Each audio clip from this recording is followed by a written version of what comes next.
Cultural narratives often frame addiction as a solitary fight of the will. We envision a person isolating themselves and simply deciding to change. In reality, active addiction functions as a specific social network. It is a set of connections and habits built over time. This graphic illustrates that structural entanglement. A person's norms, values, and sense of belonging are tied to the substance and the community that uses it. Attempting to extract someone through grit alone fails because identity is anchored in these external connections. A new self cannot be forged in isolation.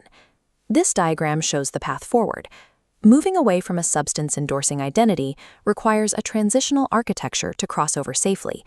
Groups like Alcoholics Anonymous or Narcotics Anonymous and Smart Recovery provide the physical and communal framework for that bridge. These social spaces have served as the halfway point for renewal, placing the individual in a new supportive environment. These communities let a person trade old social capital for the foundations of a recovery identity. The social identity model of recovery, or SIMOR, provides a framework for building this new identity. The model has two components. This graphic shows the internal architecture, the mental blueprint a person builds for a future sober self. The right side represents the external scaffolding. These are the real-world social structures required to make that mental blueprint sustainable.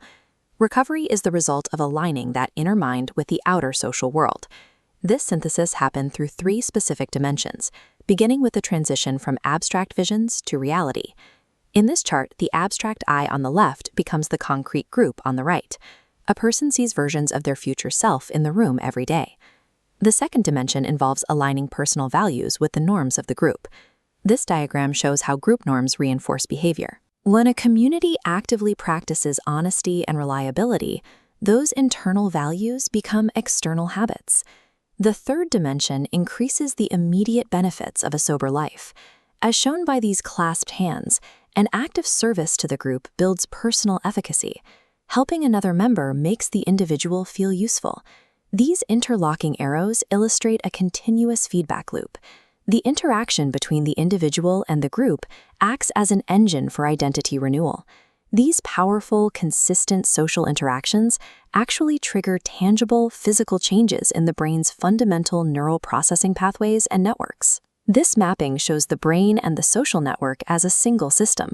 The group acts as a recalibration tool for neurocircuitry previously conditioned by addiction. This tracks the dopaminergic path. The reward center is retrained to find satisfaction in communal purpose rather than a substance. The bottom traces the oxytocinergic path. Scissipal immersion in a trusted group triggers bonding mechanisms that reinforce the new identity through trust. Addiction recovery is a biological restructuring facilitated by sociological immersion. The result is a shift in how the brain processes the relationship between self and others. In the previous mindset, a person's future self felt like a stranger fighting an isolated war.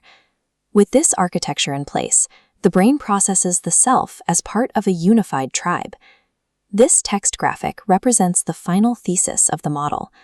When the brain begins to process challenges as a shared load rather than an individual burden, the transition to a new identity becomes possible.